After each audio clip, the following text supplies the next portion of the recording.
Бүгін біз алғашқы сабақта жасаған дизайнымызды ауыстыратын боламыз. Алдымен мен сіздерге снятиені қалай дұрыс жасау керек, соны көрсететін боламын. Егер тырнақты қысқартатын болсаңыздар, видеода көріп тұрғаныңыздай фрезаның ортасымен ғана жүріп өтіп қысқартатын боламыз.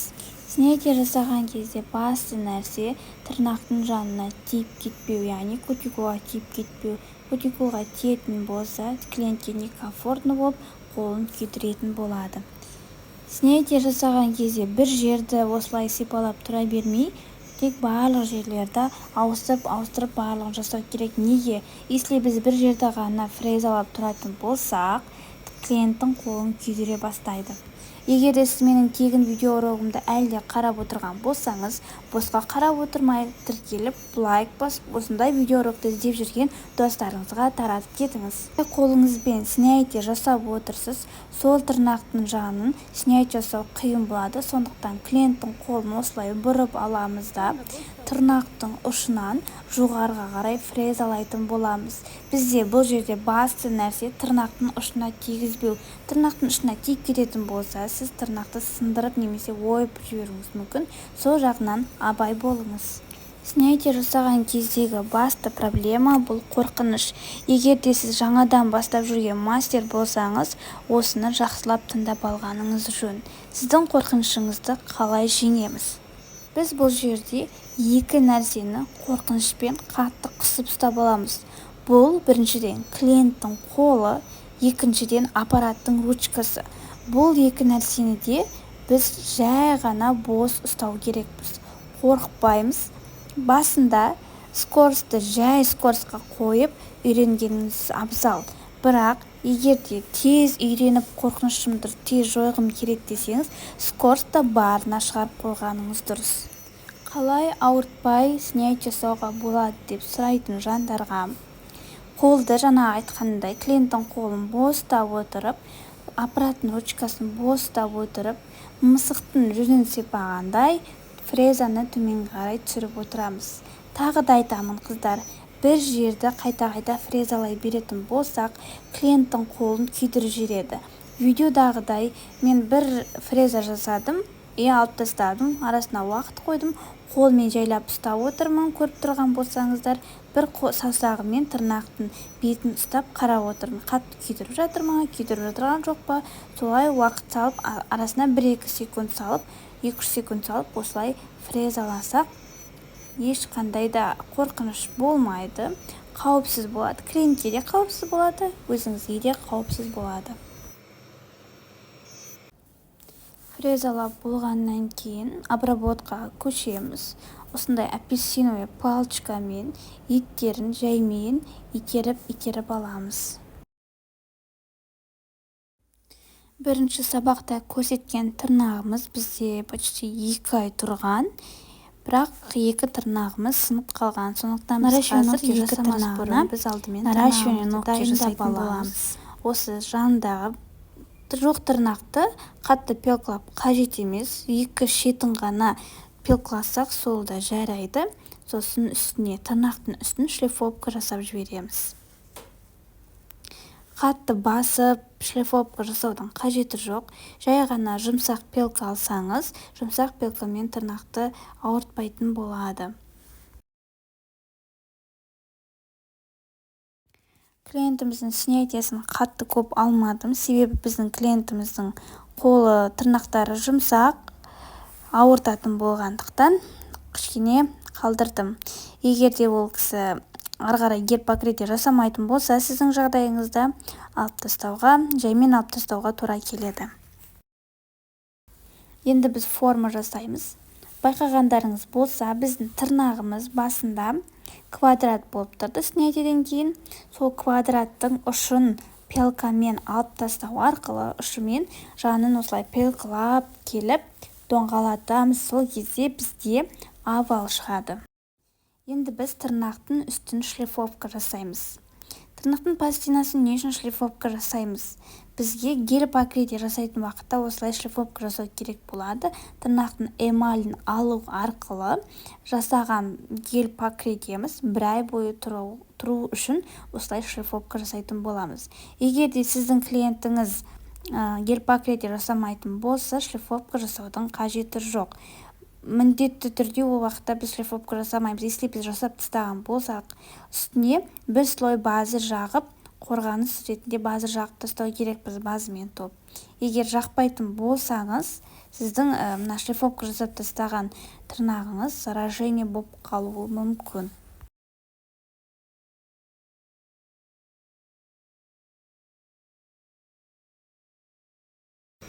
Енді мен сіздерге обработка жасауды негізі өз-өзіме көрсеткен болатын.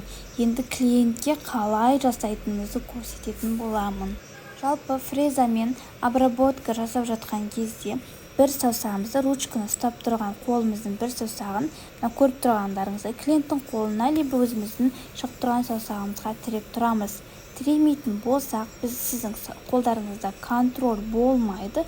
Сол контроль болмағандықтан клиенттің қолына кіріп кетуі мүмкін. Бұл снятие жасап жатқан кезде де, осындай обработка жасап жатқан кезде, даже гель-лак жағып жатқан кезде де осылай ұстап тұруымыз керек, қыздар. Енді қалай обработка жасаймыз? Главное, қыздар, клиенттің тырнағының үстіне обработка жасап тастамаңыздар. Яғни фрезаны тырнақтың үстімен өтіп жүрмеңіздер. Ондай жағдайда біз тырнақты бүлдіртіп, бұдыр-бұдыр етіп тастаймыз. Дұрыс обработка жасау тырнақ пен еттің ортасымен жүретін боламыз.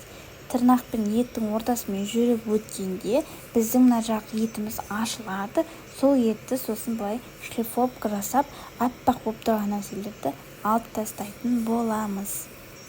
Мен солақай болғандықтан сол қолыммен жасап жатқанда оң жағымен бір жағын ғана жасап жатырмын, яғни түгел жасап жатқан жоқпын, тек қана кутикулдың бір шетін ғана жасап жатырмын. Біз осылай жасап жатқан уақытта аппаратты оң жағына ауыстырып қоятын боламыз. Қалай ауыстыру керектігі мен сіздерге инструменттермен танысу сабағымда көрсеткен болатынмын. Білмегендеріңіз болса, менің YouTube каналыма тіркеліп, астындағы видеоларыма түсіп, сол сабақты тауып алуларыңызға болады.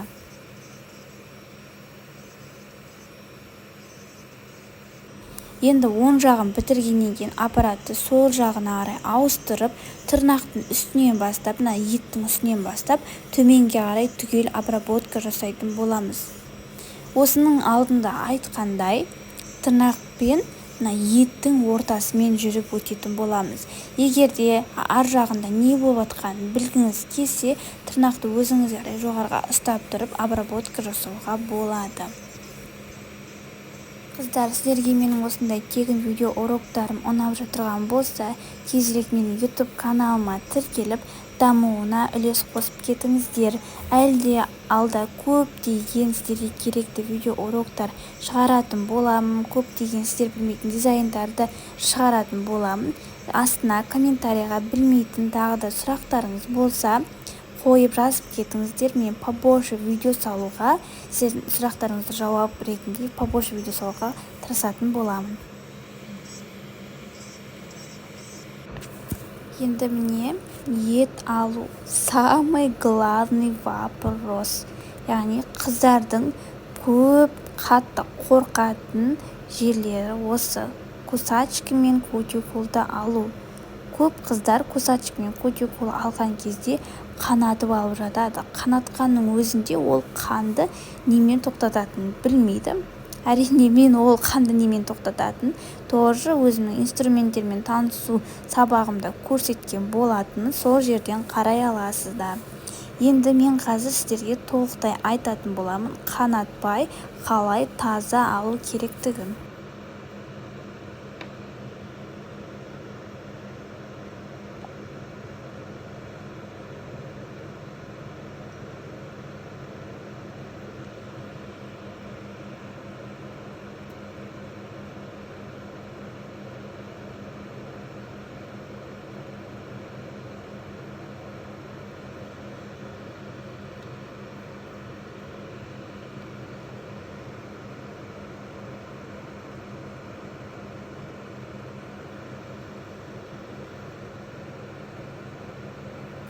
Екінші саусағына келдік. Кусачкамен алған кезде кусачканы батырмай, жай ғана ұшымен басып өтеміз. Егерде косачкаларыңыз оригинал болатын болса, осылай ұшымен басқанның өзінде өзімен өзі алынып қалады. Оны тартудың қажеті жоқ. Батырмаймыз, етке батырмаймыз косачканы, жай ғана ұшымен сөйтіп басып қалған кезде еттің өзі-ақ түсіп қалады.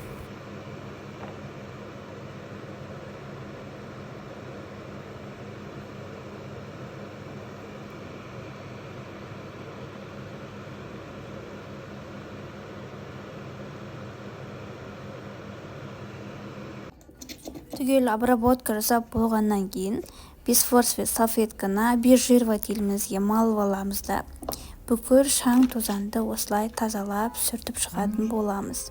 Бірде-бір шаң тозаң қалмау керек. Олай болса біздің тырнағымыздың астында база жаққаннан кейін отслойка болып қалуы мүмкін. Обезжиривательмен сүртіп болғаннан кейін базаны бүкіл тырнаққа бір слой жағып шығамыз. Максимально близко жағамыз. Близко жаға тұра кутикулға тегізбеу керек біз қыздар. Қолыңызды көріп тұрсыз, бана видеода айтқандай, қолыңызды, саусағыңызды тіреп тұрып жағасыз. Сол кезде сізде контроль болады, жұмысыңыз да сол кезде отлично шығады.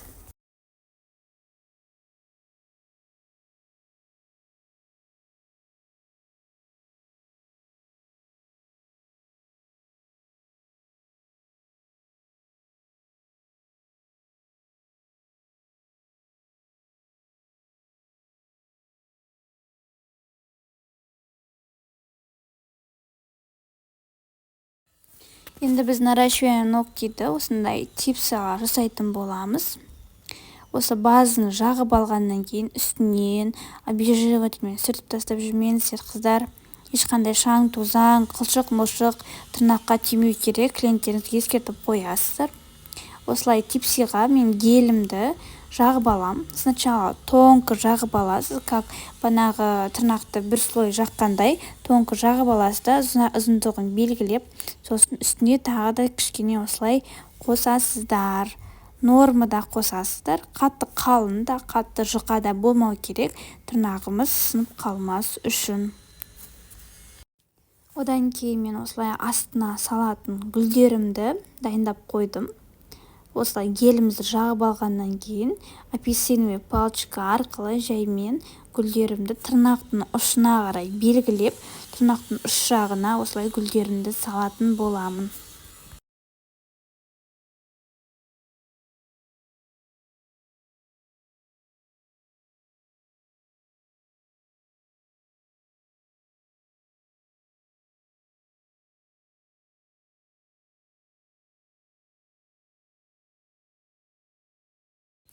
Барлығы дайын болғаннан кейін уже тырнағымызға қарай жақындатамыз. Қасымызда осындай ілініп тұратын лампамыз болу керек. Ол лампаны да дайындап жағып қоямыз.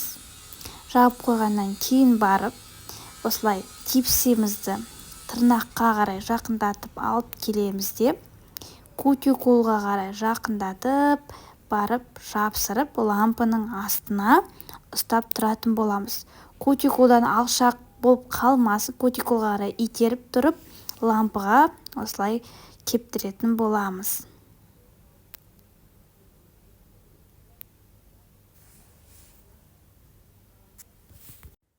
Басты нәрсені айтуға ұмытып кетіппін қыздар. Біз гельді типсидің үстіне жағып жатқан кезде кутикулға қарай жапсыратын жағына қатты көп гель жағып қажет емес. Гель кутикулдың үш жағына қарай басқан кезде ағып кетуі мүмкін. Сондықтан кутикул жағына көп гель жақпаймыз.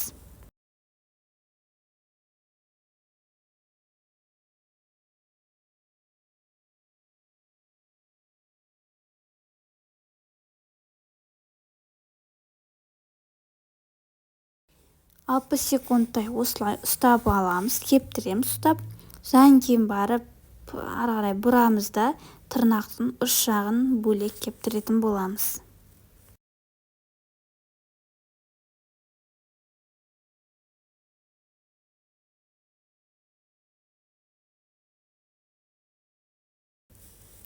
Барлығы кептау дегеннен кейін барып жаймен типсиімізді осылай алып тастаймыз.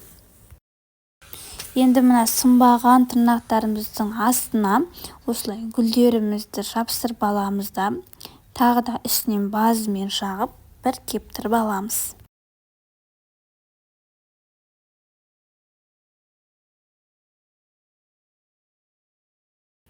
Енді қыздар, біз қазір лагымызды жағамыз. Жаңағы нарайша ноки жасаған тырнақтың үстіне бір слой лакты жағамыз. Базыны қалай жақтық етіне тегізбей, тап солай аккуратно жағатын боламыз қыздар. Және де жаңағы жасаған гүліміздің үстіне жақпаймыз, ол бізде как френч түрінде қалатын болады. Ол жағын уже тырнақ жағына қарай, ұшына қарай жақындағанда кестамен түзеп жібереміз.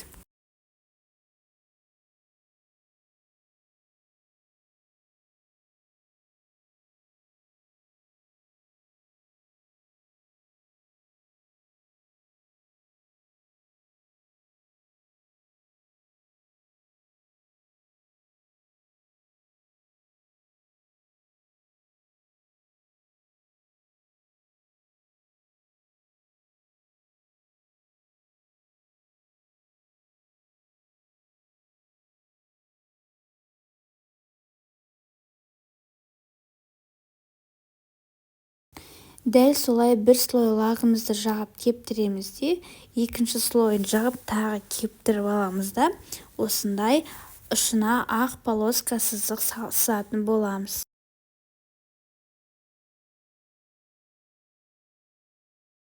Лагымызды ұшына ақ френчімізді салып болғаннан кейін үстіне гельмен выравнивание жасайтын боламыз.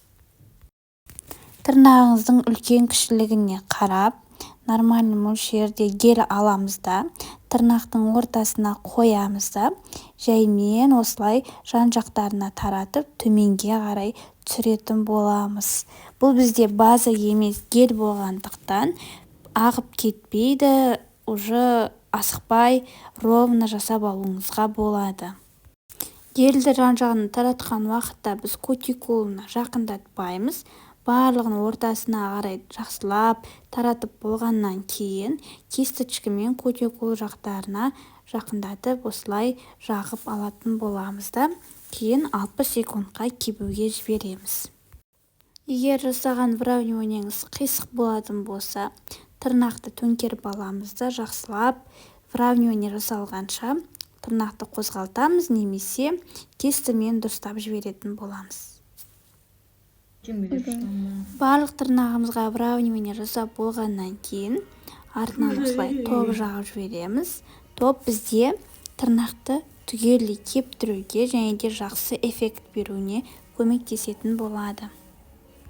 Егер де видеомды соңына дейін қараған болсаңыздар, менің тегін видео урогым ұнаған болса, тіркеліп лайк басып кетіңіздер.